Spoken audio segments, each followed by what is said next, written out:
100 days in the Trump presidency, the U.S. economy is now shrinking for the first time in years, and it's all Donald Trump's fault.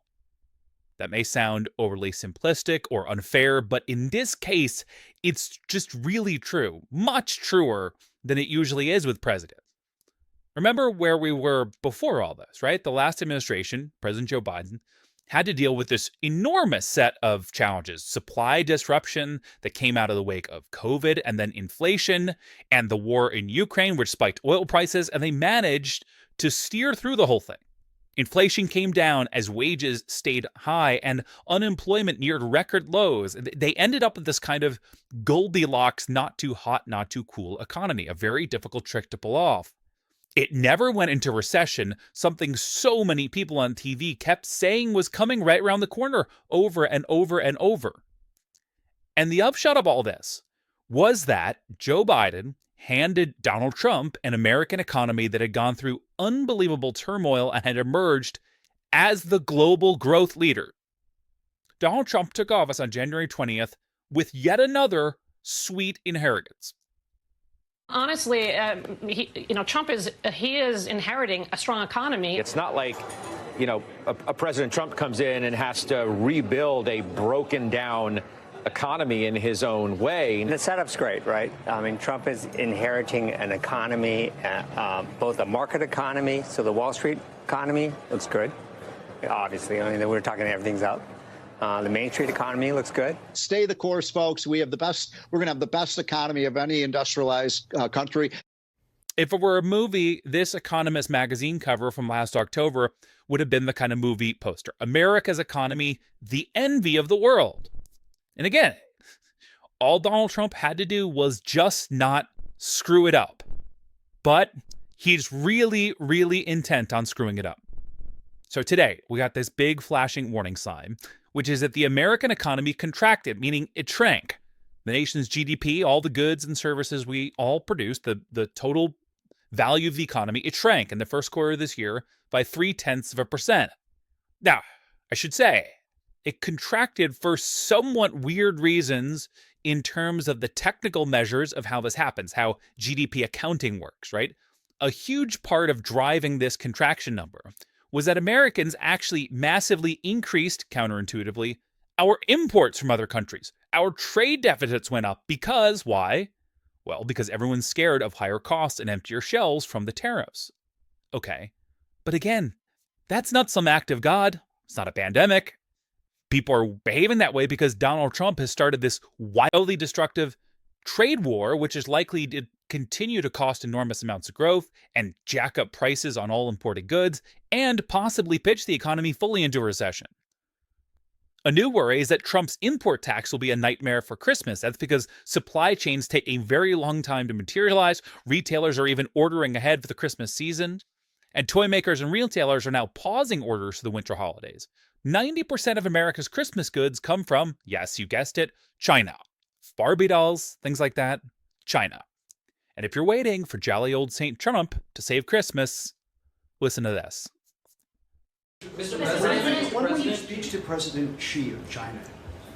That'll happen. I mean, look, right now, and I told you before, they're having tremendous difficulty because their factories are not doing business. They made $1 trillion with Biden, $1 trillion, even $1.1 trillion with Biden selling us stuff. Much of it we don't need. Somebody said, oh, the shelves are going to be open. Well, maybe the children will have $2 instead of $30, and maybe the $2 will cost a couple of bucks more than they would normally. But we're not talking about something that we have to go out of our way. Oh, the golden toilet guy is now preaching minimalism? Who needs all this stuff? Really? Imagine if that had been Donald Trump's 2024 campaign message. You already have too much crap, you spoiled brats. You and your kids are going to have to make do with less, and the less stuff is going to be more expensive. Every economic expert and CEO has been warning him for months that this would happen, but he's not listening to them because he's listening to himself and his own experts like Peter Navarro. When you strip out inventories and the negative effects of the surge in imports because of the tariffs, you had 3% growth. So we really like where we're at now. Yes, it's true. If not for the tariffs, it would be great because you'd basically have the Biden economy that Trump inherited. The Wall Street Journal reports instead that the Dow is now headed for its worst April since Herbert Hoover in 1932, the height of the Great Depression. That the S&P 500's performance since Inauguration Day is now the worst for any president up to this point in data going back to 1928. Of course, Trump's spin is not a new one. Blame Joe Biden. I don't view the stock market as the end all. It's an indicator. But what the stock market really tells you, and when you look at the stock market in this case, is it says how bad a situation we inherited. This is a quarter that we looked at today, and we took all of us together. We came in on January 20th. So this is Biden. And you could even say the next quarter is sort of Biden because it doesn't just happen on a daily or an hourly basis. Okay, this quarter, maybe the next quarter too, that'll be Biden. Although if there's growth next quarter, I bet you it won't be Biden. It's so strange how the stock market under President Trump is really Joe Biden's, while the stock market under Joe Biden was somehow Trump's. The Biden team can say, well, if things are so bad, how come the stock market's on a roll? Because they think I'm going to be elected. That you think the stock market's rallying because people think you're going to be elected? Yeah. Between inflation and the horrible economy, and the only reason, by the way, the stock market goes up is that I'm leading in all the polls. If I weren't leading, the stock market would be way down. A lot of people say the only reason the stock market's high is everyone thinks I'm going to win the election. I believe that's true. I don't want to say this. It's too braggadocious, but we'll say it anyway. The Trump effect. It's you. You're the effect. Since the election, the stock market has surged.